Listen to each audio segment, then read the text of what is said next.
Que a pastora Edneia viesse, eu vou deixar um pouquinho o Renato aqui lá, deixa ela pegar, e a gente deixa um pouquinho.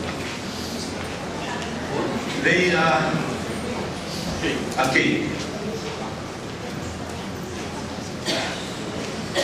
Graça e paz, irmãos. Já desde ontem, nós estamos aqui ministrando na igreja. Ontem tivemos um dia muito agradável na chácara da igreja e à noite aqui com os jovens. Mas eu tenho ministério de pregação e eu também não trabalho sozinho. Deus me deu uma filha judia, inglesa, branca, que há 3 anos está aí nessa luta contra o câncer, que parece resistir, mas pelo fato dela ser judia e ter sido convertida ao cristianismo, ela sofreu todas as retaliações da família dela.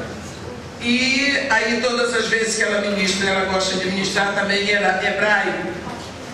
E por isso ela vai ministrar agora em hebraico, mas ela gosta de ministrar a palavra que está escrita na Bíblia. Então por isso ela vai ministrar agora a palavra que está escrita em 1 de Pedro 2:9, onde está escrito assim: vós, porém, sois raça eleita, sacerdócio real, nação santa, povo de propriedade exclusiva de Deus, a fim de proclamardes as virtudes daquele que vos chamou das trevas para a sua maravilhosa luz. Mas ela vai ministrar essa palavra em hebraico.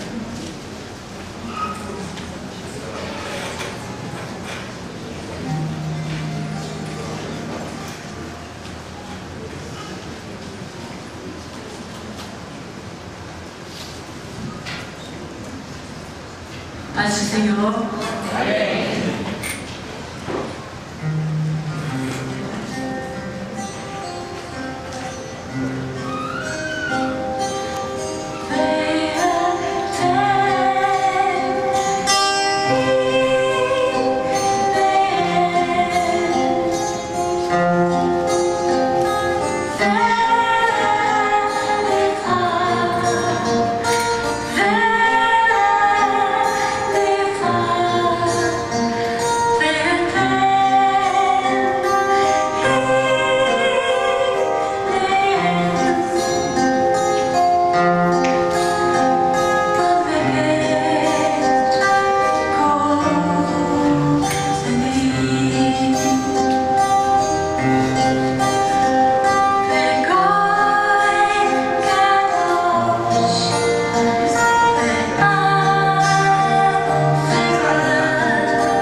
Esqueci de dizer para vocês que os pulmões dela estão tomados e amanhã começa a radioterapia no cérebro, na fossa nasal direita e no braço, no pulso, exatamente no pulso. Então, nós estamos contando com as orações de vocês. Amém. Agora eu gostaria de convidar os irmãos a abrirem a palavra de Deus no livro do profeta Ageu. Livro do profeta Ageu. Vamos começar a leitura no primeiro capítulo, no versículo 2. Vamos hoje falar de tempo. Tempo. Ageu, capítulo 2, ou capítulo 1, versículo 2. Esperar um pouquinho, porque esses profetas menores, nem todo mundo é bem relacionado com eles, né? Ageu, capítulo 1, versículo 2.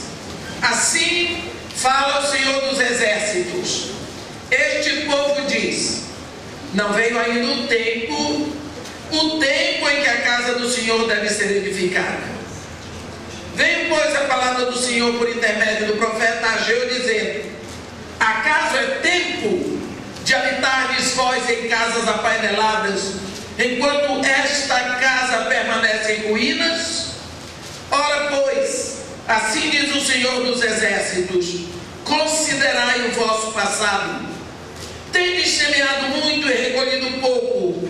Comeis, mas não chega para fartar-vos. Bebeis, mas não dá para saciar-vos. Vestivos, mas ninguém se aquece. E o que recebe salário, recebe-o para pô-lo num saquetel furado.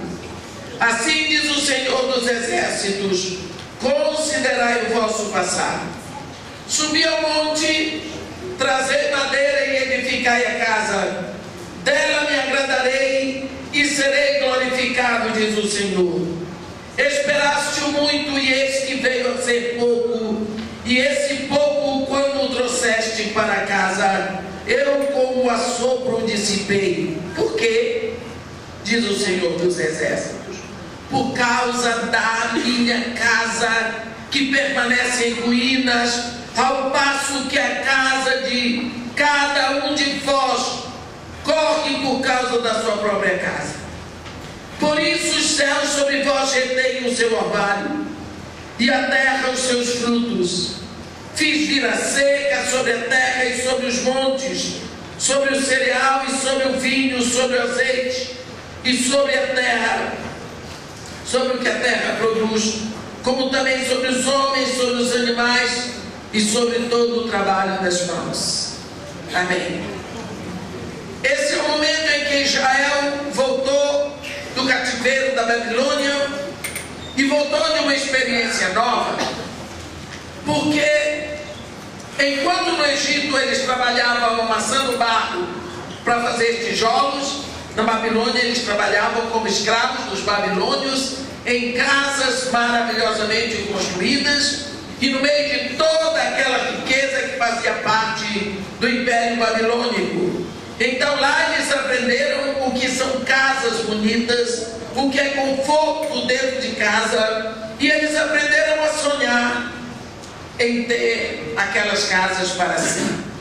No momento que termina o cativeiro e eles retornam para Israel, eles são abençoados com colheitas maravilhosas, porque sendo um povo que trabalhava com agricultura, Deus os abençoava, mandando a chuva na época certa, na medida certa, o calor do sol na medida certa, o sereno, tudo prontinho. Então as colheitas deles eram grandes, eram abundantes, e quanto mais eles semeavam, mais eles colhiam, e assim esse povo foi enriquecendo, e eles foram construindo casas maravilhosas para si, e cada vez casas maiores e mais ricas, e eles se acostumaram com a abundância de bens, com as casas bonitas e com o dinheiro.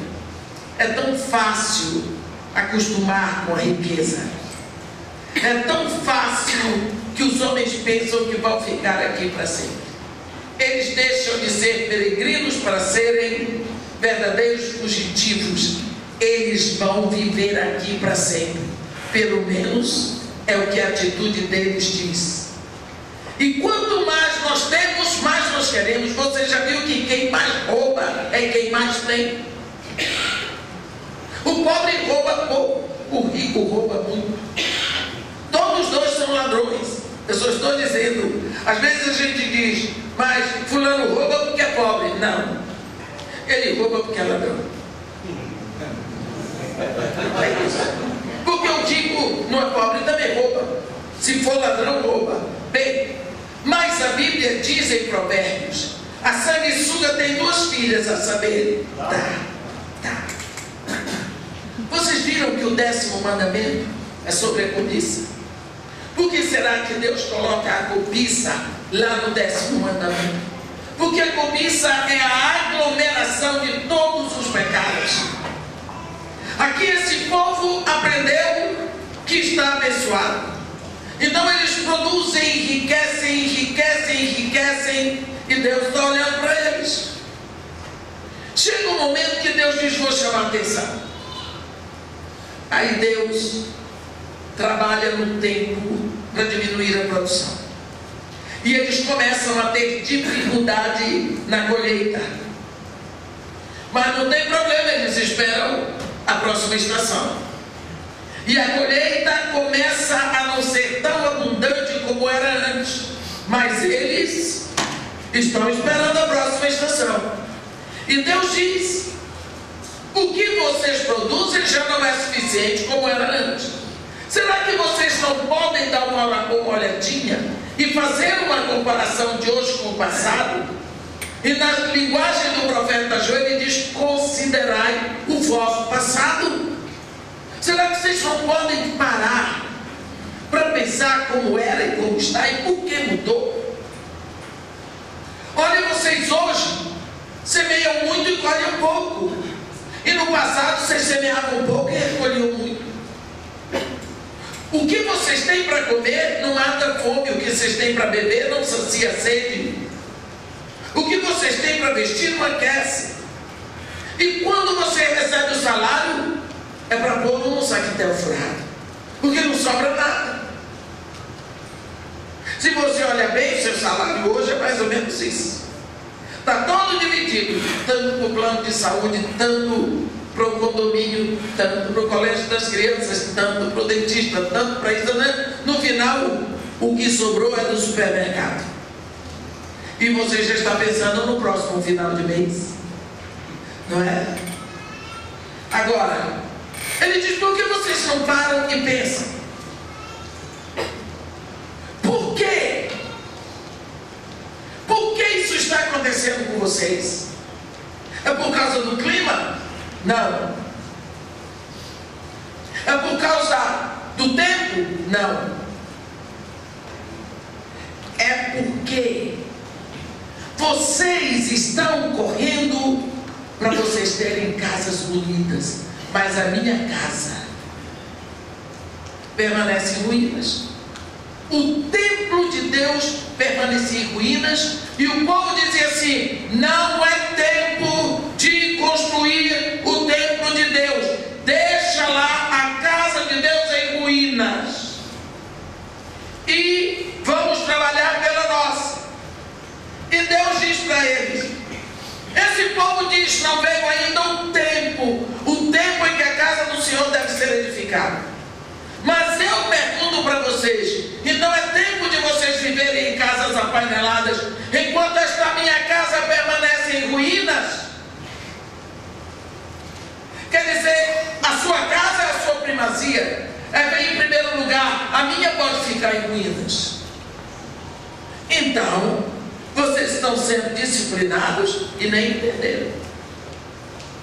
Mas tem um jeito: subir ao monte, trazei a madeira e edificai a casa. Dela me agradarei e nela eu serei glorificado, diz o Senhor. Versículo 8 é a solução. Ora,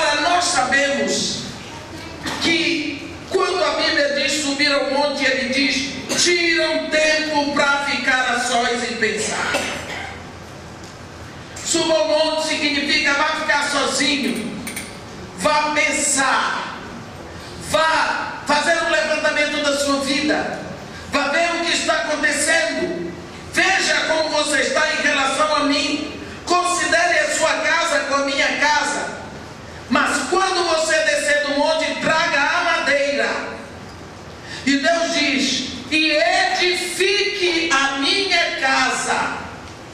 E desta casa que você vai edificar, com a madeira que você vai trazer, dela eu me alegrarei, e nela eu serei glorificado. Que madeira é essa que você traz do monte? Nós sabemos que a partir do versículo 25 do livro de Êxodo, Deus começa a falar de tabernáculo. E no capítulo 25 ele chama Moisés e diz: dize ao povo de Israel que me traga oferta. Esta é a oferta que dele receberei: ouro, prata, bronze, estofa azul e púrpura, carmesim, e pelos de animal de cabra e peles de animal marinho. E ele vai dando uma lista.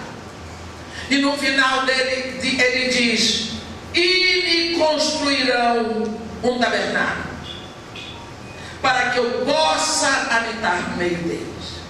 Então Deus dá uma série de itens para que se construa um tabernáculo. Mas, se você observar bem, a madeira única que ele escolhe para a construção desse tabernáculo é a madeira de acácia.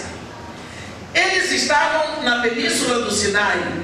Então seria lógico para nós que Deus escolhesse os cedros do Líbano. O cedro é uma madeira de lei, uma madeira bonita, uma madeira de primeiríssima para fazer as tábuas do santuário, mas Deus escolhe tudo de madeira de acácia. Comece, quando você for ler, observar que a única madeira que ele vai escolher é madeira de acácia. E a madeira de acácia é a madeira que ninguém escolheria, porque é uma madeira retorcida. Quem conhece cipó, parece um cipó retorcido, cheio de nó e cheio de espinho, um cipó grosso, difícil, dura para trabalhar. É tão difícil que quando a madeira de acácia começa a levantar, ela começa a descer os galhos e enfiando pela areia do deserto. É difícil.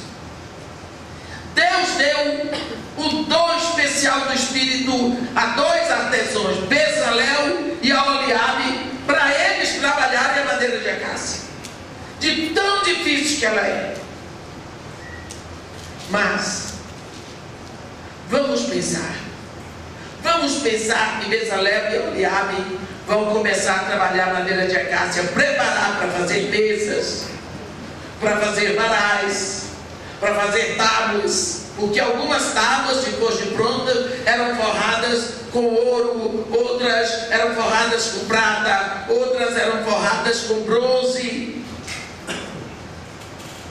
Então, qual era a primeira coisa que eles teriam que fazer? Cortar a árvore. É a primeira coisa que se faz. No momento em que eles cortavam a árvore, aquela árvore ia morrer para a sua natureza de deserto. Nunca mais ela voltaria a ser árvore no deserto. Se você olhar a madeira desse púlpito, ela deve ter saído de alguma floresta. Mas uma vez que a árvore dela foi cortada, ela foi preparada, nunca mais ela voltará a ser árvore da floresta, porque ela morreu para a sua natureza de floresta. Assim, quando Bezalel e Aholiabe cortavam aquela madeira de acácia, ela morria para a sua natureza de deserto, ia secar para ser preparada. Aí eles iam tirar os galinhos, eles iam tirar os espinhos, e depois cortar as tábuas, e depois tirar os nós. Depois que a tábua estava arrumada, eles iam passar a lixa grossa, e depois da lixa grossa, a lixa fina, e depois da lixa fina que estava pronta para ser amassada e receber o ouro. Não é? A madeira de acácia é escolhida para a construção do tabernáculo, porque a madeira de acácia representa a nossa natureza. espinhosa, torta, cheia de nó, dura e difícil. Tem que ser trabalhada. Mas, assim como o primeiro trabalho de Bezalel e Aholiabe é cortar a madeira, cortar a árvore, o primeiro trabalho conosco é que nós temos que ser cortados, nós temos que ser separados, nós temos que morrer para a nossa velha natureza do mundo, pelo novo nascimento. Então o Espírito Santo entra com o trabalho. A madeira representa a nossa natureza. Se você der uma olhadinha, eu não sei se dá tempo de fazer isso agora, vou tentar ser o mais breve possível. Se você der uma olhadinha, quando o Moisés fala das tábuas, dá uma olhadinha para mim em Êxodo 26. Êxodo 26. Vocês dois podem vir aqui? Vocês dois meninos, dá para você vir aqui? Vocês se importam, vocês dois? Então vem cá. Vem cá você também, por favor. Eu vou fazer uma representação aqui em cima, que é para vocês verem como a Bíblia é clara a respeito de determinadas coisas. Esses dois meninos vão ficar aqui. Bem aqui, meu filho. Desculpa, mas esses meninos são duas tábuas. Vocês representam duas tábuas do tabernáculo. Então eu queria que vocês fiquem aqui que eu vou dizer. Olha, sobre as tábuas no capítulo 26 está escrito, no versículo 14: também farás de peles de carneiro, tintas de vermelho, uma coberta. E versículo 15: farás também de madeira de acácia as tábuas para o tabernáculo, as quais serão colocadas verticalmente. Eles estão vertical, tá? Eles estão vertical. Cada uma das tábuas terá 12 côvados de comprimento de largura. Cada tábua terá 2 encaixes. Aqui, ó. 1, 2. Uma tábua tem 2 encaixes, a outra tábua tem 2 encaixes. São os braços. Tá bom. Valendo aí. Versículo 17. Cada tábua terá 12 encaixes travados um com o outro. Pronto. Trava esse encaixe com esse. Isso, bem travadinho assim. Junto. Bora. Um encaixe de uma tábua está travado com o encaixe do outro. Nunca esqueça que esta tábua é de madeira de acácia, depois de toda trabalhada, coberta com ouro, mas o encaixe dela é de prata, para travar uma com a outra. Vamos adiante.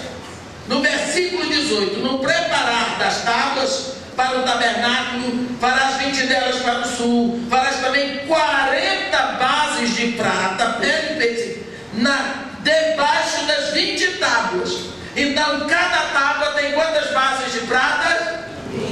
2. Mostra as bases, são os pés. Isso. Cada tábua tem 2 bases, são os pés de prata. Então a tábua é de madeira de acácia coberta com ouro, mas os encaixes e as bases são de prata. Eu vou explicar isso para vocês.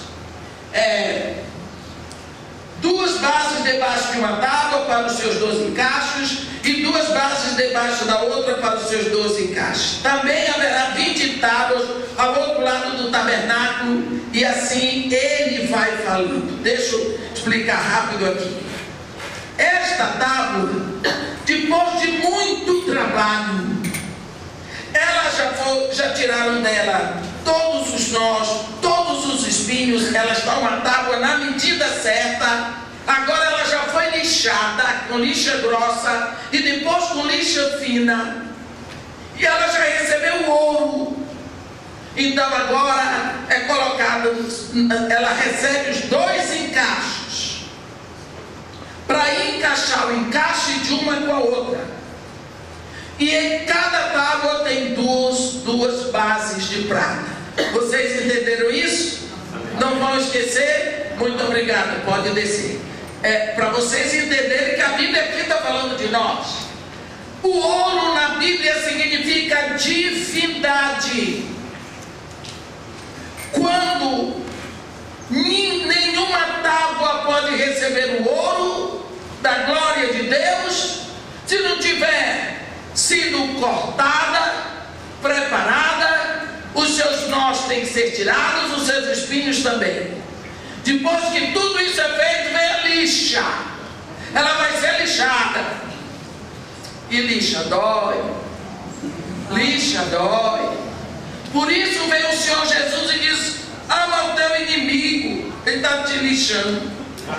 Ora pelos que te perseguem. Eles estão lixando você, senão não recebe o ouro.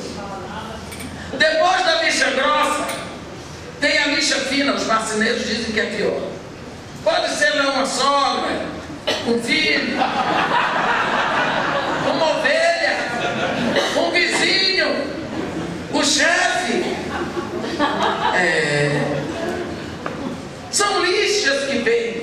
Mas se nós não suportarmos essas lixas, não receberemos o ouro da divindade. Aí depois que está toda pronta, aí eles põem os encaixes de prata. Por que tem que ser de prata? Porque prata significa preço pago. Prata é dinheiro. Lembra que Jesus foi vendido por 30 moedas de prata? Então a prata significa preço que foi pago. Em outras palavras, redenção. Então o que me une ao meu outro irmão é a redenção. Eu agora a tábua está pronta, mas ela é separada do chão pelas bases de prata. Porque eu estou no mundo, mas eu não sou do mundo. E o que me separa do mundo é a redenção de Jesus. Rapidamente, vocês viram que tudo aqui no tabernáculo tem a ver conosco. Muito obrigado a vocês dois. Eu espero que vocês tenham entendido, porque a minha pregação é aqui em Ageu. Então, quando Deus diz por boca do profeta Ageu: subir ao monte e trazer a madeira e edificai a casa, dela eu me agradarei e nela eu serei glorificado. Ele está dizendo: suba ao monte, pense na sua vida, medite. E quando descer de lá, traga a sua própria natureza, traga o seu coração. Você vai construir no seu coração um tabernáculo para mim. Eu me agradarei da sua construção e no seu coração eu serei glorificado. Deus está dizendo: é tempo sim, é tempo de você construir o meu tabernáculo em você. Você está correndo pela sua casa, que vai ficar aqui, mas o meu tabernáculo em você, eu não tenho habitação. Está tudo em ruínas. Você não tem tempo. O seu tempo é só para as coisas do mundo. Mas você corre para que eu lhe dê a sua casa e a minha. É tempo de nós pensarmos, meus irmãos, o que nós estamos fazendo para a construção dessa casa de Deus em nós. Afinal de contas, se isto é verdade, por que é que nós relegamos tudo isso ao segundo plano? Afinal de contas, isso é verdade ou é ilusão? Porque se é ilusão, vamos deixar essa história de cristianismo. Mas se isso é verdade, vamos levar isso a sério. Porque com certeza não é brincadeira. Está passando a hora de levarmos cristianismo a sério. Ultimamente não se fala muito disso. A igreja entrou no oba-oba, no balacobaco, no viramos evangélicos. Mas Deus não nos chamou em Cristo antes da fundação do mundo para sermos evangélicos. Deus não nos escolheu em Cristo antes da fundação do mundo para sermos crentes. geração do mundo para sermos santos. E Deus não vai mudar o padrão dele. Deus, o plano de Deus para nós, meus irmãos, não é salvação. Deus não nos colocou neste mundo para sermos salvos. Deus nos colocou aqui para sermos santos. Mas ninguém pode ser santo se não for salvo. Então, como ninguém pode se salvar? Ele só é o único que pode salvar. Então ele vai lá, ele nos salva de gracinha, de graça, graça. Você não tem que fazer nada. Ele vai lá, salva você. Ele transporta você do império de trevas para o reino do Filho do seu amor.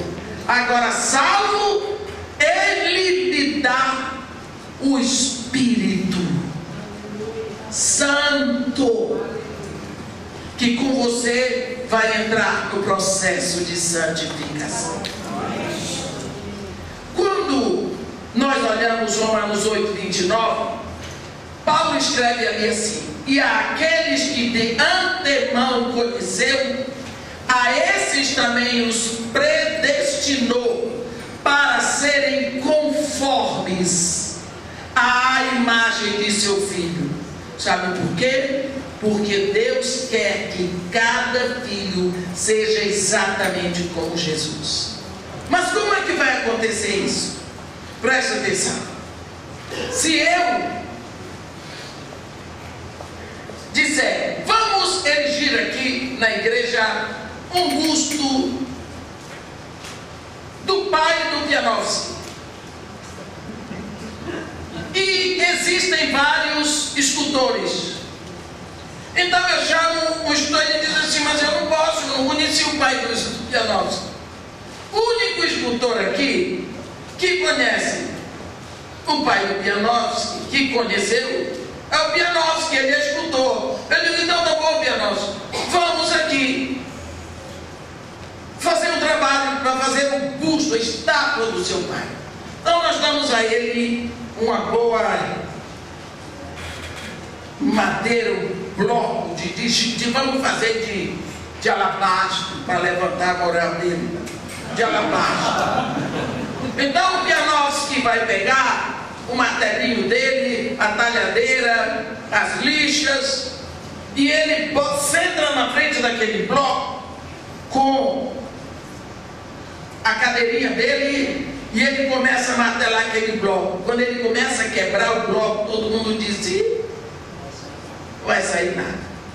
Dali a uma semana você volta, está pronto a estátua do pai dele. Aí entra a irmã dele lá e diz: "Ih, olha aqui, ó, é o busto do meu pai." Ela reconhece o pai, porque só quem podia transferir para aquele bloco de pedra a imagem do pai dela era o irmão dela, porque conheceu. Você entendeu isso? Quando nós nos rendemos a Jesus Cristo, Ele nos recebe e nos entrega ao Pai, e o Pai imediatamente nos dá o Espírito Santo, porque a não ser o Pai, só o Espírito Santo conhece Jesus. Então nós somos o bloco de alabastro, aonde o Espírito Santo vai formar Jesus que Ele conhece. Então o Espírito Santo tem esse trabalho, Ele é um divino escultor, Ele vai formar de cada um de nós um filho de Deus. Mas o trabalho é longo, tem que lixar muito, tem muita marretadinha para dar, tem muita coisa para tirar, mas no final, todos no céu que nos virem vão ver que nós somos a cópia de Jesus. No reino espiritual, todos verão que nós parecemos o Filho de Deus, porque o plano de Deus é que sejamos santos. Este caminho é o caminho de santidade. Isso significa construir uma habitação habitação para Deus em nós. Mas quando Deus fala de tabernáculo, Ele fala de morada, Ele fala de habitação. Você pode ter 50 casas, mas só a casa onde você habita é o seu lar. Lá você chega no trabalho de tarde, você tira o sapato, você tira a roupa, você tira a peruca, você tira a maquiagem, tem quem tire até a dentadura, porque é o seu lar, é o lugar da sua intimidade, você fica à vontade, é o lugar da sua intimidade.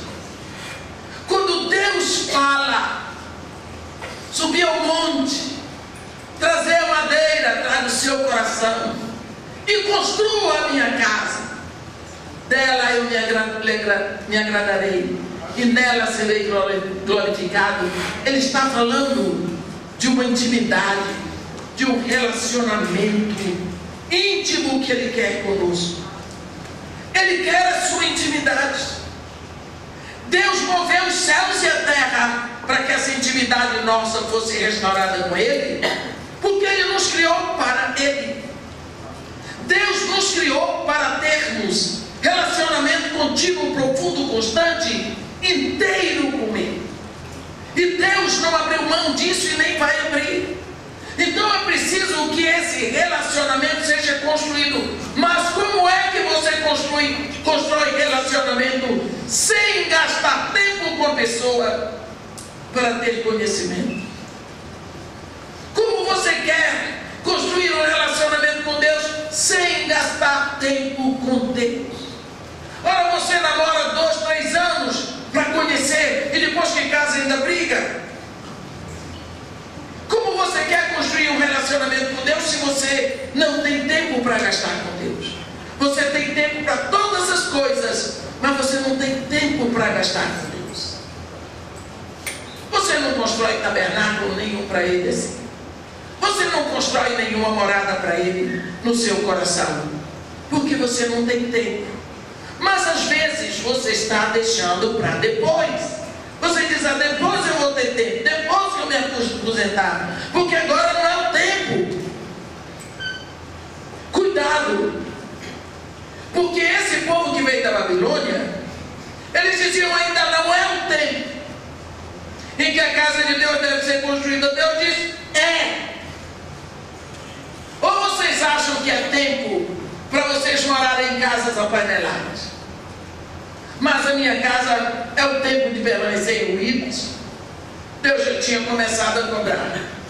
Existe uma visão deturpada na igreja que é muito exposta, e Jesus Cristo fala dela no livro de Cantares, lá no capítulo 2, e eu gostaria que você olhasse Cantares capítulo 2. Jesus Cristo falando com a igreja. Jesus Cristo é o rei e Ele fala com a igreja, que é aquela moça. Então no capítulo 2 Ele vai falar sobre esse tempo, e no versículo 10, olhe que eles vão aqui falar sobre tempo. O meu amado fala e me diz, o que é que o amado diz? Levanta-te, querida minha, formosa minha, e vem, porque eis que passou o inverno, cessou a chuva e se foi, aparecem as flores na terra, chegou o tempo de cantarem as aves, e a voz da rola ouve-se em nossa terra. A figueira começou a dar seus figos, e as vides em flor exalam o seu aroma. Levanta-te, querida minha, formosa minha, e vem, pomba minha, que andas pelas fendas dos penhascos, no esconderijo das rochas escarpadas, mostra-me o teu rosto, faze-me ouvir a tua voz, porque tua voz é doce e o teu rosto amável. Olha o que ela responde: apagai-me as raposas e as raposinhas que devastam os vinhedos, porque as nossas vides estão em flor. Você viu o que está acontecendo aqui? Esta moça já se entregou ao rei, lá no primeiro capítulo. Ele já a conduziu para a sua intimidade. Ela já viu que ele é santo. Ele já disse para ela que não tem problema dela ser uma pecadora. Ela abriu o coração no primeiro capítulo de Cantares para dizer para ele dos abusos que ela sofreu e de tudo que passou, o problema familiar, aquelas feridas enormes que tem na alma. Ele disse: não tem problema, você é linda. E vai, e vai. Agora ela encontrou o noivo, encontrou o rei. Ela sabe que ela é aceita, hibernou. Estou salvo. Acabou, não. Estou salvo, começou. A salvação é o princípio. Não, você não está completo, eu estou pronto. Não, vamos caminhar. Senão, Deus ia salvar você e levar você para a glória, porque estava pronto. Não, vai ficar aqui. Agora, ele chama. Ele diz: ei, querida minha, famosa minha, levanta-te e vem. Não é ele que vai levantá-la, ela que vem. Levanta-te e vem. Ela está lá. Ele diz: olha, eis que passou o inverno. Passou o inverno. Cessou a chuva. Se foi. Foi. Acabou o inverno. Você está hibernada, porque na sua cabeça ainda é inverno. Mas já passou há muito tempo. A primavera já chegou. Você está hibernada, vivendo o inverno que não existe mais. E ele começa a dar evidências para ela de que o inverno passou e que nós estamos em plena primavera. A psicologia nos ensina que tudo que chega à nossa mente passa pelos órgãos dos sentidos. E a Bíblia ensina isso muito antes da psicologia existir. Ele começa a falar para ela pelos sentidos. Ele disse: olha, passou o inverno, cessou a chuva e se foi. Aparecem flores na terra. Olha, vê as flores. No inverno não tem flores. Chegou o tempo de cantar as aves.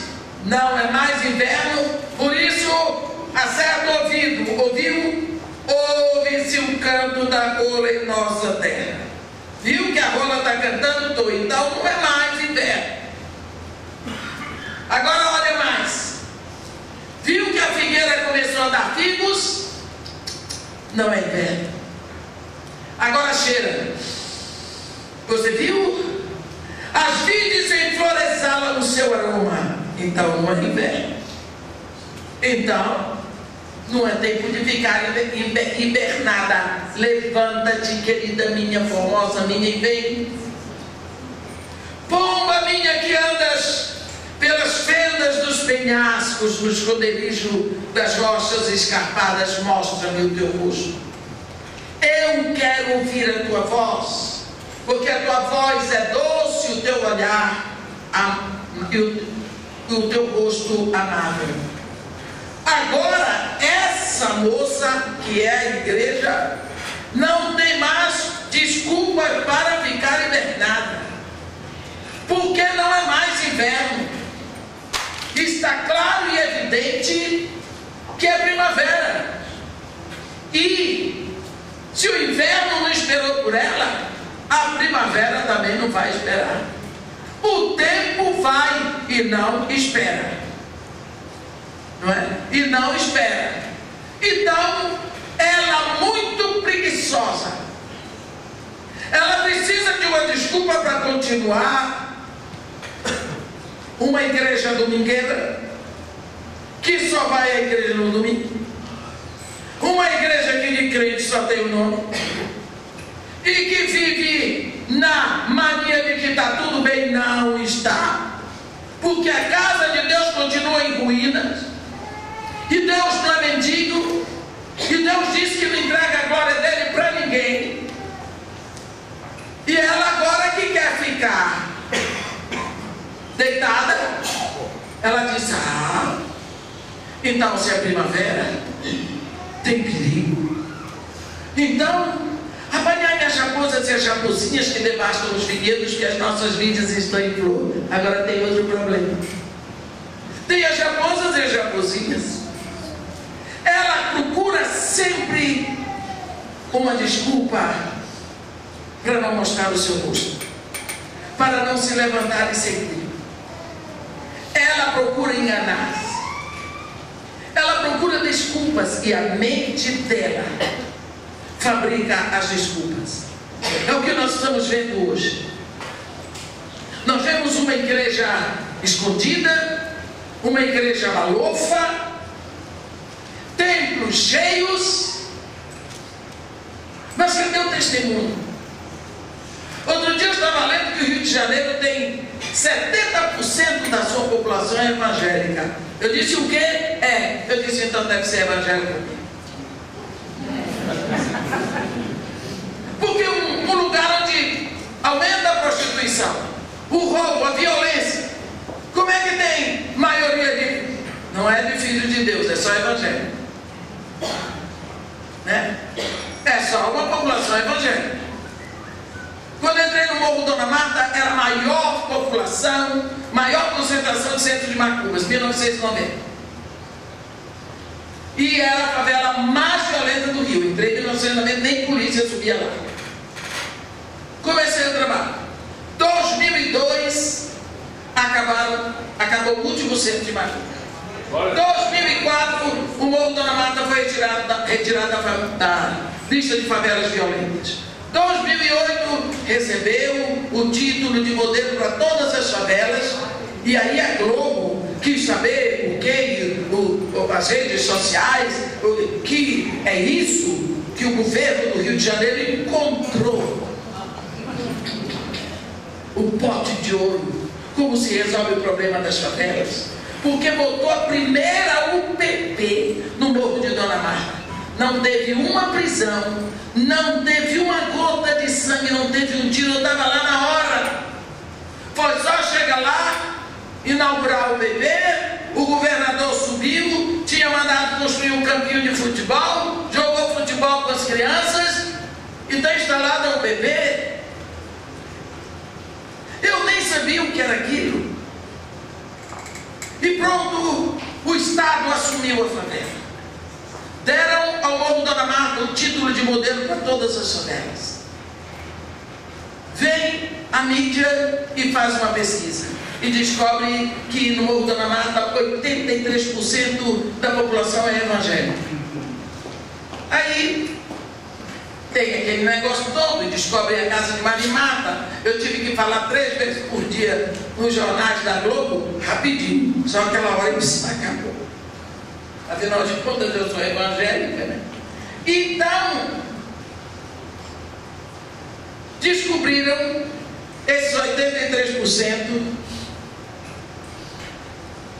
e acharam que está pronto. Eu disse, olha, eu não subi aqui para fazer um trabalho com meu pai, para ter uma favela com 100% de evangélicos. Eu vim aqui para fazer o trabalho do meu pai. E meu pai mandou que eu formasse discípulos.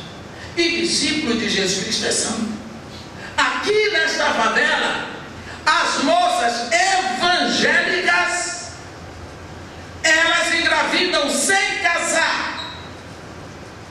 As moças evangélicas não têm pudor. Elas se vestem como se fossem prostitutas. E no verão descem com 90% do corpo para expor, sem roupa nas praias. Isso não é atitude de filho de Deus. Eu não quero saber se o Morro Dona Marta tem 83% de evangélicos. O meu desejo é que tenha 83% de santos. Nós nos conformamos com muito pouco, mas Deus não vai baixar o padrão. Nós estamos vivendo uma quimera.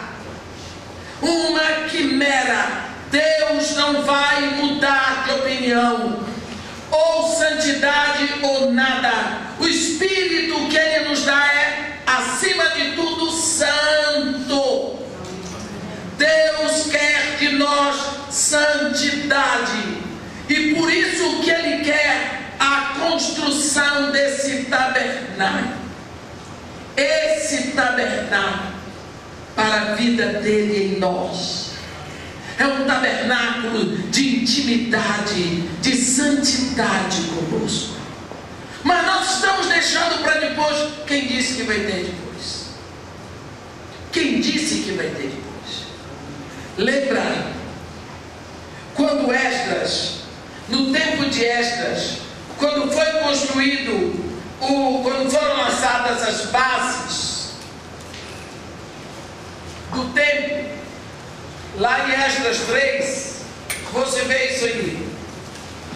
Esdras, no capítulo 3, está escrito que, Esdras capítulo 3, no versículo 10 está escrito assim: quando os edificadores lançaram os alicerces do templo do Senhor, apresentaram-se os sacerdotes paramentados e com trombetas, e os levitas, filhos de Asaf, com símbolos, para louvarem o Senhor, segundo as determinações de Davi, rei de Israel. Cantavam alternadamente, louvando e rendendo graças ao Senhor, com estas palavras: Ele é bom, porque a sua misericórdia dura para sempre sobre Israel.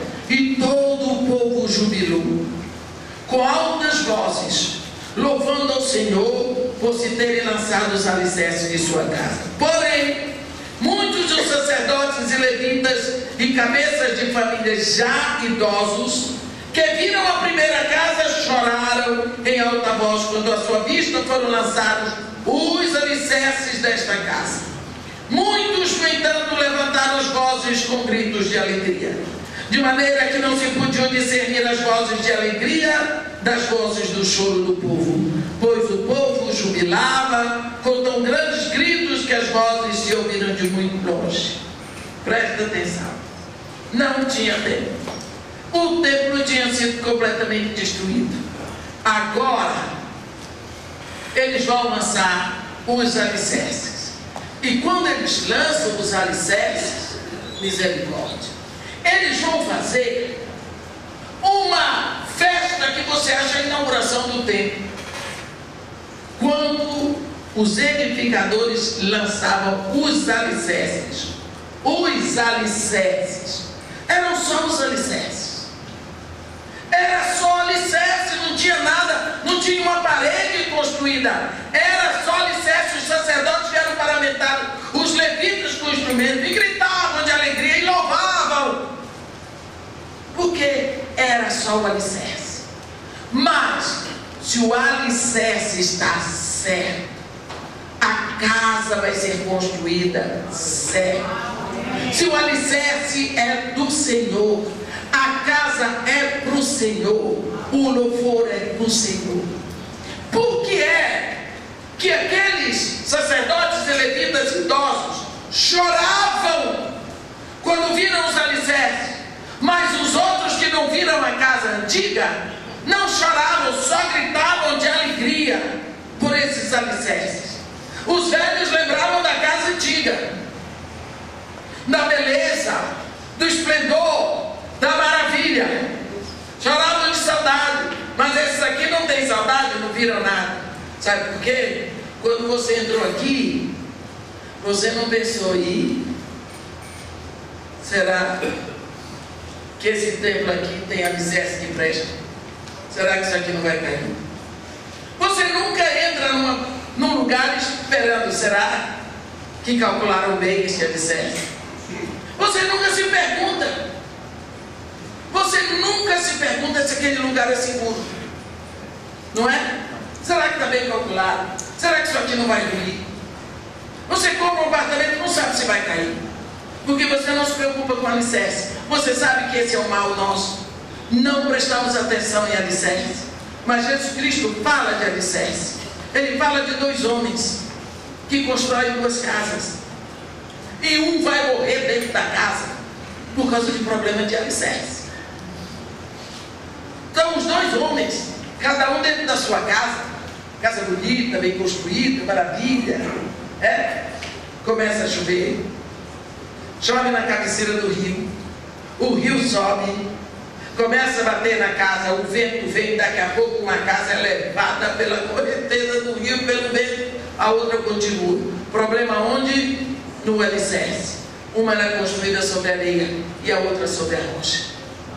Quando essa escritura nos fala dessa festa sobre alicerce, está falando que a casa de Deus tem um alicerce.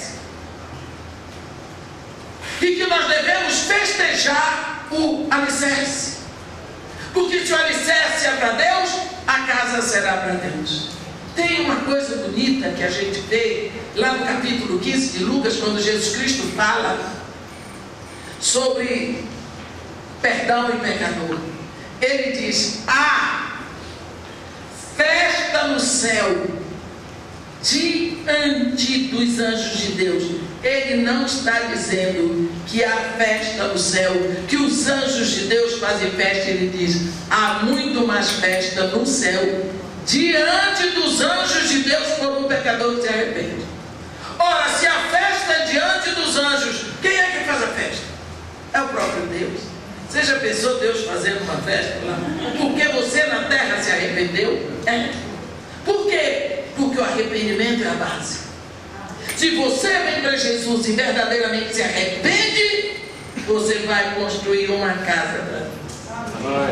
Então Deus jubila pela base, e a base está no arrependimento. Uma das coisas que não se prega mais hoje: santificação, arrependimento e novo nascimento. Não precisa. João Batista vem e começa a pregar: arrependei-vos, porque está próximo o reino de Deus. Daqui a pouco vem Jesus, pregação de Jesus: arrependei-vos, porque está próximo o reino de Deus. Daqui a pouco Jesus Cristo começa a pregar, e ele diz: o tempo é chegado, arrependei-vos, porque é chegado o reino de Deus. Depois, no dia de Pentecostes, quando aconteceu tudo que vocês já sabem,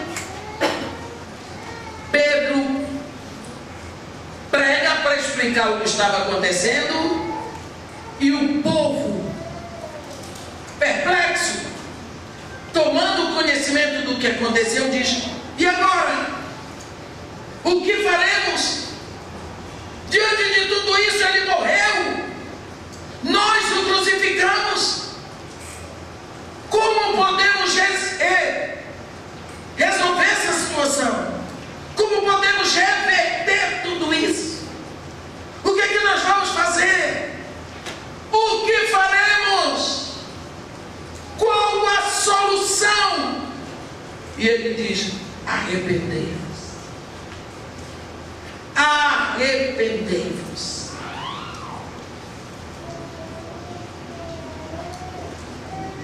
A Bíblia diz em Lucas que Jesus mandou que se pregasse arrependimento para o cancelamento dos pecados. Quando Paulo estava aquela noite com Silas e a turma dele, preso em Filipos, algemado, amarrado, carcerado, tinham apanhado tanto que não dava para dormir, doía demais. E no calor daquele cárcere, no escuro, não dava para dormir, resolveram fazer um culto. Enquanto um cantava, o outro orava. Eu nunca vi dizer que Paulo tinha voz bonita, mas ele cantava com a voz que tinha. Eu também canto, não na frente dos outros, porque eu também tenho meus brilhos. E depois eu moro com a Kay, vou cantar na frente da Kay, né? Paulo cantando e o outro orando. E quando Paulo parava de cantar, o outro começava. E os outros presos, tudo olhando, sentados, cuidados, olhando, para que Deus recebendo. Porque é muito fácil você cantar quando está com dinheiro na conta, está com saúde, está tudo cheio, louvado seja Deus, está tudo jóia, Deus é bom, estou abençoado. Mas cantar, quando você não sabe se no outro dia, você vai ser bom. Quando você não sabe para onde foi sua família não sabe onde você está. Quando você está sofrendo com fome, apanhou, fora de tudo isso, eles cantavam, e eles oravam, e Deus se agradando daquilo ali. Aí Deus disse vou dizer para eles que eu estou aqui, ouvindo, recebendo. Aí Deus deu uma chacoalhadinha só. A Bíblia diz que foi um terremoto. E deu uma sacudidinha, mas que terremoto. O terremoto só quebrou as algemas de todos eles. Então todos ficaram soltos, as portas todas se abriram. Isso é uma das coisas que Deus faz. Aí eles continuaram sentados. O carcereiro, quando viu aquelas feras todas soltas, as portas abertas, ele disse: pronto, amanhã eu vou ser morto. Porque a garantia da vida dele, daquele carcereiro, era não ter aquelas feras todas presas. Já que eu vou morrer, eu vou tirar minha vida. Pegou a espada Paulo e disse: não te faças nenhum mal, porque todos nós estamos aqui. Aí ele acendeu a candeia e viu que todos estavam lá, tudo solto, tudo. Aí ele caiu aos pés de Paulo e fez uma pergunta interessante. Uma pergunta que todos fazem até hoje: o que eu devo fazer para ser salvo? É o que todo mundo quer. O que eu devo fazer? O que é que eu vou fazer para ser salvo? Porque todo mundo quer ser salvo. Lá no centro de Macumba todo mundo quer ser salvo. Lá na prostituição todo mundo quer ser salvo. Lá no presídio todo mundo quer ser salvo. Na escola de samba todo mundo quer ser salvo. Ainda se acham muito inocentes. O que eu devo fazer? E Paulo simplesmente diz: o quê? Arrependei-vos, crede no Senhor Jesus e serás salvo, tu e a tua casa. O arrependimento é a base. O arrependimento é o alicerce. Se você veio para Jesus e você teve um arrependimento total, genuíno, completo da sua vida pregressa, você começa a construir um altar na sua vida para que ele seja adorado. Não podemos ficar sem arrependimento. Jesus Cristo, quando fala de arrependimento, ele nos ensina algo que já está escrito no Evangelho. Desculpe, no livro do profeta Oséias, sobre palavras de arrependimento. Entre tudo o que ele ensina, e eu não posso dizer tudo, porque eu só tenho mais uns 5 minutos abusando, ele diz, ele fala no capítulo 15 de Lucas, que eu chamo o capítulo das coisas perdidas e restauradas. Ele fala de uma ovelha perdida e restaurada, e aí ele ensina sobre a restauração de vida. Aí ele fala sobre uma moeda perdida e restaurada, falando sobre a restauração de valores. Mas quando ele fala sobre a restauração de relacionamento, ele fala de um pai cujo filho é tão horrível que ele diz para o pai: pai, dá-me a parte da herança que me cabe, porque eu quero ir embora. Em outras palavras, eu não quero voltar aqui nem quando você morrer. Porque o filho só tem direito à herança quando o pai morre. Mas ele está dizendo para o pai: eu de você só quero um dinheiro. Eu não quero vir aqui nem para o seu enterro. Eu vou embora, não quero mais viver. E Jesus Cristo disse que o pai dá. O pai dá. Sabe por quê, meu irmão? Porque quando você não quer nada com Deus, você chuta Deus e nega Deus de todo jeito, ele continua lhe dando o ar que você respira. Ele continua dando a luz para que você enxergue. Ele continua mantendo a sua inteligência, a sua memória, toda a sua saúde. Ele dá o que é mais precioso. Esse menino vai embora porque nada custou a ele, ele gasta o dinheiro com tudo o que é do mundo.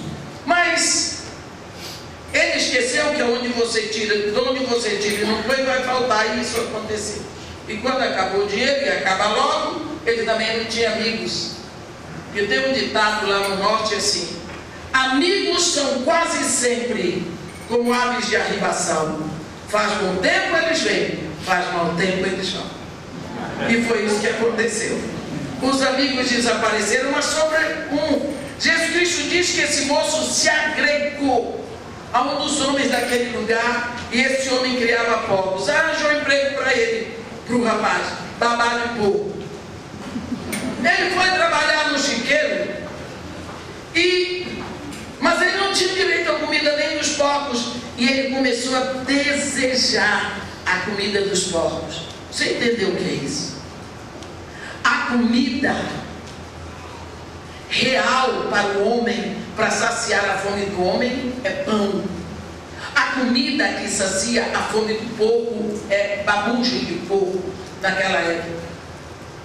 Quando o homem começa a desejar a comida do porco, significa que ele desceu tanto o padrão dele que ele está igual ao porco. Você já pensou quantos homens, feitos à imagem e semelhança de Deus, se tornam porcos? Você já pensou o que é um homem desejar o corpo de uma criança de 6 anos ou de 6 meses, como aconteceu ano passado? Você já pensou o que é um homem trocar a sua relação normal por uma completamente porca, amaldiçoada, apodrecida? Você sabe o que é um homem desejar os dejetos imorais para se satisfazer? Se tornou pior do que o vira-lata. Era assim que estava o filho pródigo, quando nem isso mais ele tinha. Jesus Cristo diz que ele caiu em si, e aí ele pensou: quando as pessoas na casa do meu pai têm pão que comam, e eu aqui neste lugar. Aí Jesus vai falar uma coisa interessantíssima para todos nós. Então ele pensou e disse: primeiro, levantar-me-ei. Segundo, irei para o meu pai. Terceiro, lhe direi. O que é que eu vou dizer? O que eu fiz. O que é que eu fiz? Eu pequei contra os céus e como meu pai. Eu não sou digno de ser chamado filho dele. Então eu vou dizer: pai, eu pequei contra os céus e contra ti. Já não sou digno de ser chamado teu filho. Trata-me como qualquer um dos teus empregados. Aí Jesus volta na pregação e diz assim: ele se levantou. Porque ele disse levantar-me. Ele disse: irei com meu pai. Ele foi. E ele tinha dito: lhe direi. E ele disse o que? As palavras que ele tinha ensaiado. Ele fez um levantamento do pecado, trouxe o que ele tinha feito e disse para o pai: eu fiz isso daqui. Isso na Bíblia se chama palavra de arrependimento. Então você tem que dizer, quando você abre a Bíblia no livro do profeta Oséias, você vai ver sobre isso. As palavras de arrependimento no capítulo 14, é o último capítulo de Oséias. Israel era a nação que estava em aliança com Deus, e por se estar em aliança se diz que ela é a esposa. Israel tinha traído Jeová com tudo quanto é Baal. E Deus mandando o profeta, Israel traindo e adorando Baal e atribuindo tudo de bom a Baal, e Deus disse: pronto, não dá mais jeito. Agora Israel, a nação, é levada ao tribunal, e ela é julgada e ela é encontrada pecadora, traidora, infiel, recebe uma sentença de morte. Acabou. Ela estava condenada à morte, a nação, mas a sentença não tinha sido executada. E nesse momento, no capítulo 14, o profeta grita: volta, ó Israel, para o Senhor.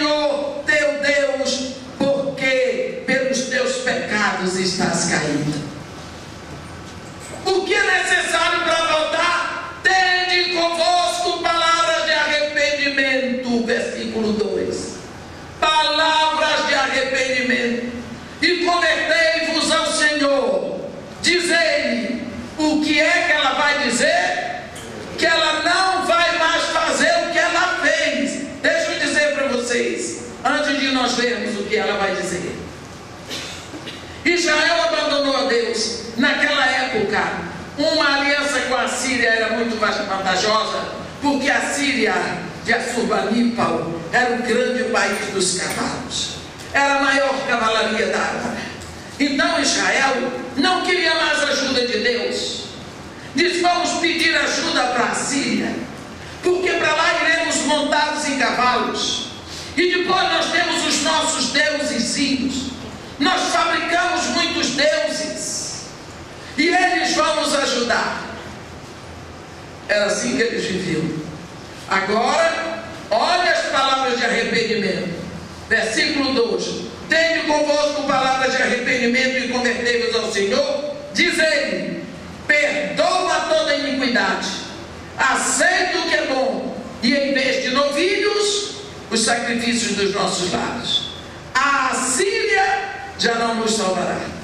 Não iremos montados em cavalos, e não mais diremos a obra das nossas mãos: tu és o nosso Deus, por ti o órfão alcançará misericórdia. Você vê que eles trouxeram os pecados e entregaram. Vieram palavras de arrependimento: nós já não vamos mais fazer isso que fizemos, isso que fizemos, isso que fizemos. Qual é a reação de Deus? Versículo 4: curarei a sua infidelidade, eu de mim mesmo os amarei, porque a minha ira se apartou deles. Palavras de arrependimento. Se você ler esse último capítulo, você vai ver aonde Deus coloca Israel. Por quê? Porque chegou com as palavras de arrependimento, fez um levantamento do pecado que tinha cometido. Hoje nós chegamos assim: o marido maltrata a mulher de manhã, de tarde chega em casa com a cara de pau e diz: oi, bem, tudo bem? É assim, ó, vai desculpando qualquer coisa, vamos para frente, não adianta ficar. Desculpa, eu estou lhe dando trabalho, né, moço?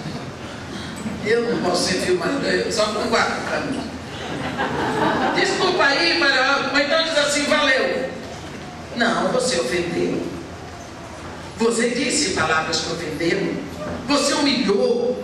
Você maltratou uma pessoa que tem sentimentos. Você tem que dizer: fulano, vem cá, preciso falar com você.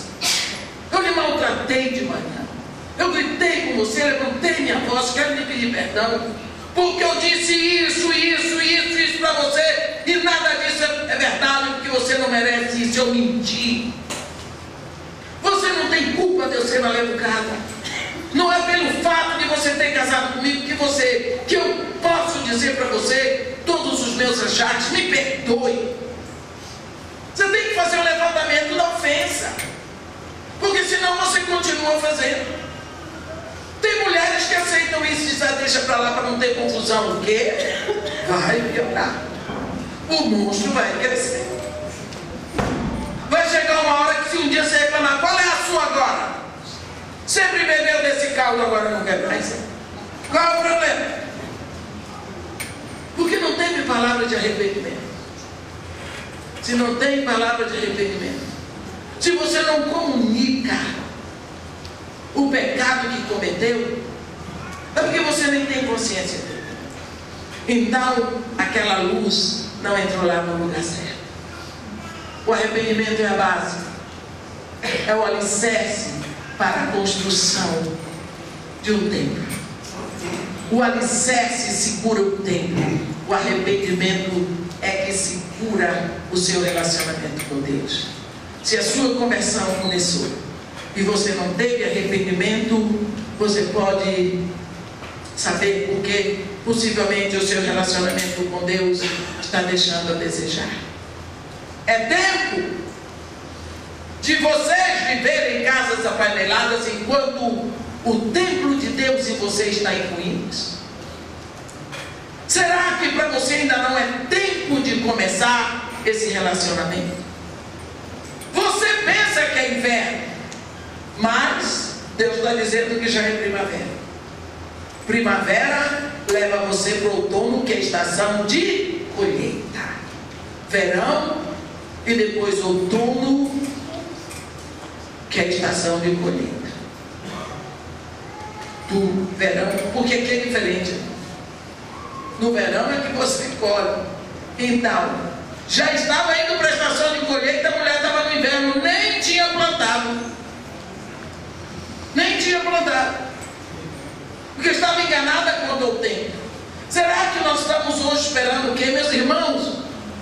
O sangue de mártir tem sido derramado como nunca em toda a história do cristianismo. Nunca. Essa semana que eu soube, tocaram fogo em 3 igrejas na Índia, cheias de crentes lá dentro. Mataram mais 80 ali entre a faixa de Gaza, perto da Jordânia. Tudo cristão. Estão matando mais cristão do que nós matamos barata. O número de mártires aumenta, multiplica todos os dias. Nós estamos aqui esperando o quê? Quem sabe nós não somos a geração do arrebatamento? E como vai a construção da sua intimidade com Deus? Será que Deus escolheu você para ser a igreja do século 21, para que você fique hibernada? Ele está dizendo: levanta-te, querida minha, formosa minha, e vem, mostra o teu rosto, igreja. Eu quero ouvir a tua voz. O que será que nós estamos fazendo? Será que o nosso relacionamento com Deus tem como base o arrependimento dos nossos pecados de outrora? Ou nós estamos balançando em cima do muro? Parece que nós ouvimos falar de alguma coisa que não conhecemos. Precisamos pensar. Precisamos subir o monte para pensar, para trazer a nossa vida, o nosso coração, construir esse relacionamento, porque Ele diz: dele eu me agradarei e nele eu serei glorificado. Amém? Que Deus nos abençoe e nos guarde, que faça resplandecer o seu rosto sobre nós e tenha misericórdia de todos nós. Amém.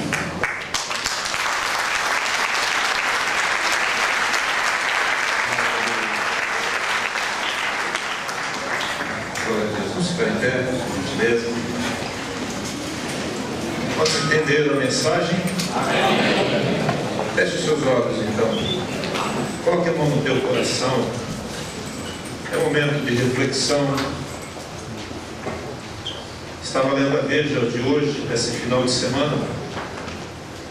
Uma das maiores quantidades de judeus franceses estão retornando para Israel.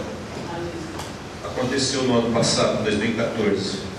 27, quase 28 mil judeus franceses voltaram para Israel. São sinais que Deus está dando, que é o cumprimento da profecia. Saiu hoje. Vamos para Veja lá que você vai ver. Os motivos não importam. O que importa é que as palavras de Deus estão se cumprindo. E olha, irmãos, eu nunca ouvi falar tanto em arrependimento e santidade como eu tenho visto atualmente. Então vamos apertar o cinto, pensar muito bem como estamos vivendo e testemunhar com o amor de Deus em nome de Jesus. Entender que o nosso ministério não é aqui dentro da igreja, 4 paredes. Uma vida é que está lá fora, precisa ser tocada, precisa ser abençoada, precisa ser salvo. É o seu colega de trabalho, é o seu colega de escola, é o seu vizinho, de cima, de baixo, condomínio, é o seu amigo, que está só aguardando você falar do amor de Deus a ele. Mas ele não vai entender, não cabe a você. Amém? Não é eu que vou fazê-los entender a palavra de Deus, é o Espírito Santo. Porque ele convence o homem do pecado, da justiça e do juízo. Feche seus olhos. Senhor, é tempo de arrependimento, é tempo de avaliação dos nossos valores, é tempo de entendermos o mundo que estamos vivendo, é tempo, Deus, de repensarmos a nossa fé, é tempo, Senhor, de voltarmos para Ti, subir o monte e lá, ó Deus, te buscar como o Senhor fazia, deixando toda a multidão, deixando a agitação do mundo, mas ali tendo tempo com o Pai, passando a noite em oração, mas se voltando para o povo, para dizer ao povo: arrependei-vos e crede no Evangelho. Pai, em nome de Jesus, que possamos estar, ó Deus, nos preparando para isso, permitir que essas lixas venham mesmo, ó Deus, e elas doem, não colocar a culpa e atribuir a outros os momentos de dores, momentos de dificuldades, entender que é diante do Senhor que temos que resolver as questões, e aí, Senhor, nós vamos nos encaixar um no outro, e juntos, Senhor, estabelecer o tabernáculo do Senhor nessa terra e dizer ao mundo que o Senhor é vivo. O Senhor mesmo orou lá em João, quando o Senhor disse: eu estou orando para que vocês sejam um, para que o mundo creia que o Pai me enviou. A única maneira do mundo crer é nós sermos um, estarmos juntados uns nos outros, não por aquilo que cremos, abrirmos mão aí das nossas diferenças, nossas crenças e coisas e preferências, e nos unirmos num só, debaixo de uma só palavra, do sacrifício do Cordeiro, que é o mesmo, o sangue é o mesmo, o Jesus é o mesmo e a fé é a mesma. Pai, eu quero abençoar o teu povo nessa noite, e que o entendimento e a graça do Senhor seja sobre eles e sobre cada um de nós, em nome de Jesus.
Mais alguém? Tem alguém lá no fundo? Levantou a mão?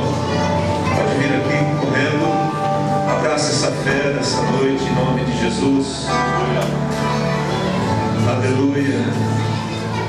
Quem é a pessoa lá no fundo? Bem, queria que você orasse comigo. Porque assim, Senhor Jesus, eu confesso o Senhor como o único Senhor, Salvador e Deus da minha vida. Perdoa, Senhor, os meus pecados. Escreve nessa noite meu nome no livro da vida. A partir de hoje, eu pertenço ao Senhor e o Senhor pertence a mim. No nome de Jesus. Amém. Deus abençoe você. Eu queria que você seguisse a papai. Deus abençoe todo papai. Aleluia. Vamos aplaudir o Senhor.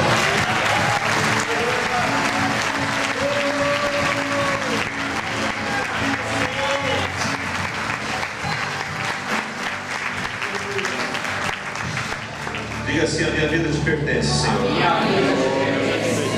quero pedir que a Magda e a Kay, por gentileza, vem aqui à frente. Eu quero orar pelas duas. Vem cá, Magda, vem com a Kay aqui. Queremos orar aqui pela pastora Edmeia, pela vida dela, pelo trabalho ali no morro, pelo ministério que Deus tem colocado nas mãos dela. Vamos orar por elas. Quem lembra da Magda? A Magda pregou aqui na igreja há uns anos atrás. Ela disse assim: mas pastor, me convida de novo. Não falou não, eu estou zoando. É tudo pianosa. Queridos, vamos orar. Quero orar por aqui. Estenda suas mãos. Vamos crer que Deus vai tocar no coração dela, no corpo dela, em nome de Jesus. Nós não podemos dispor dela antes que ouvir essa voz. Pai maravilhoso, Jesus, vem sobre a tua filha agora, com a tua mão de poder. O Senhor ressuscitou a Lázaro. O Senhor, isso não é nada, não é nada, Senhor. Então, Senhor, agora dá uma ordem às suas células, dá uma ordem aqui ao seu sangue, dá uma ordem às suas defesas físicas, dá uma ordem agora, libera a sua voz de poder que faz tremer os montes, dá os cedros do Líbano, a voz do Senhor que abala a terra, a voz que faz parar a terra, só o Senhor. Ó Deus, nós te pedimos que o Senhor venha agora com a tua graça, com o teu poder, com o teu bálsamo, e libere agora a sua voz de cura sobre ela, que interrompa a partir dessa noite toda a enfermidade, e que ela saia daqui totalmente curada, abençoada, para que o Senhor continue sendo glorificada, ó Deus, glorificada através dela aqui nessa terra, Pai. Sabemos que ela vai louvar e adorar o Senhor por toda a eternidade, como nós iremos, mas Senhor, que possamos ouvir a voz daqui muitas e muitas e muitas vezes. Senhor, em nome de Jesus, como igreja, nós abençoamos. Olha comigo, igreja, diga assim: Senhor Jesus, tua noiva, a tua igreja, nós te suplicamos, clamamos diante de ti, nessa noite, a cura daqui, em nome de Jesus, e cremos que nessa noite, o Senhor liberou a sua palavra de ordem, para que ela seja curada, em nome de Jesus. Pai, nós oramos pela vida da pastora Edmeia, pela Mara. Obrigado, porque foi através da Mara que a pastora Edmeia chegou até nós aqui. Abençoe a sua vida, recompense muitas vezes mais. Meu Deus, e dê paz, saúde, alegria, consolo, conforto, em nome de Jesus. E toda a igreja diga amém e amém. Aleluia. Amém. Vamos aplaudir o Senhor.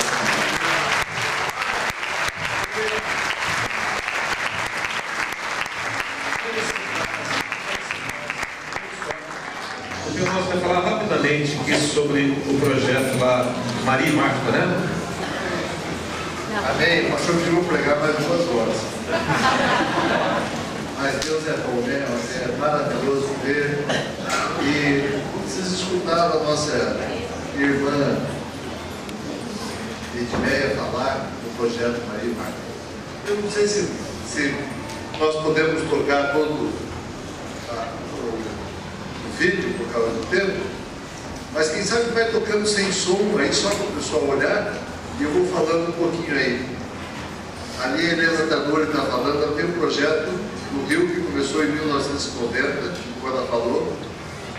Lá tinha muitas casas de umbanda, de macumba, centros, e hoje 83% da população conhece Jesus, são evangélicos, mudou aquele lugar.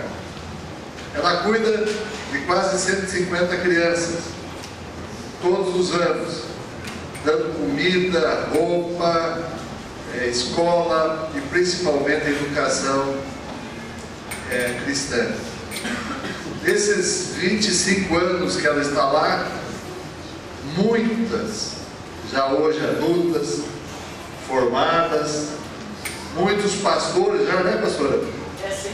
Pastores naquele lugar, porque alguém se dispôs a ir lá e trabalhar naquele lugar.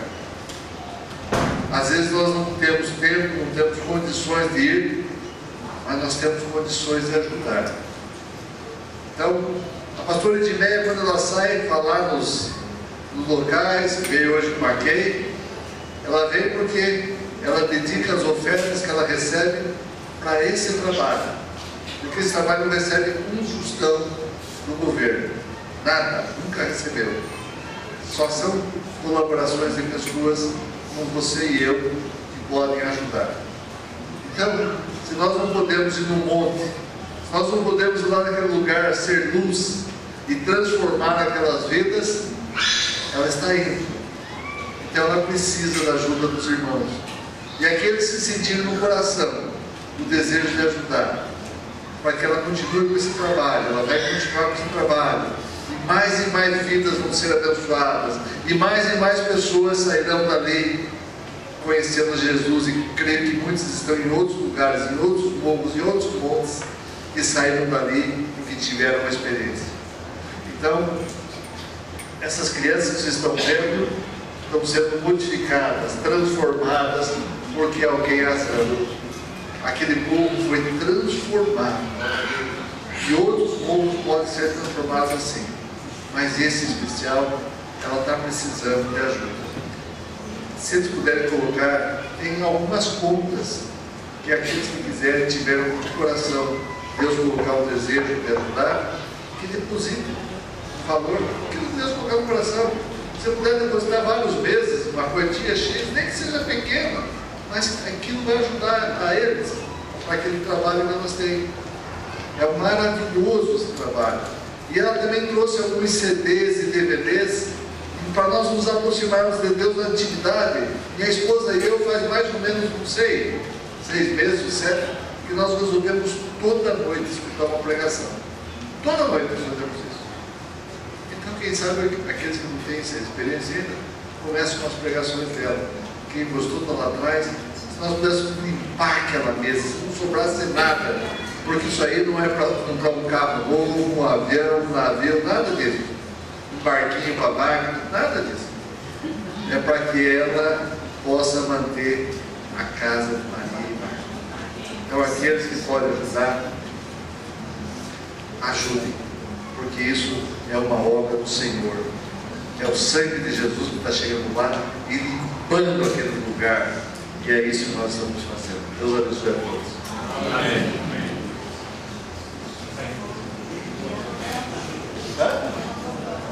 As contas, ela vai passar as contas, né? Olha lá, já tem contas da Casa Maria e Marta, e depois também tem conta da própria de Mérito, porque às vezes é mais fácil para o Brasil ou qualquer coisa assim. Amém, queridos? Dê um abraço na pessoa que está ao seu lado. Deus abençoe você. No final de uma semana muito abençoada, em nome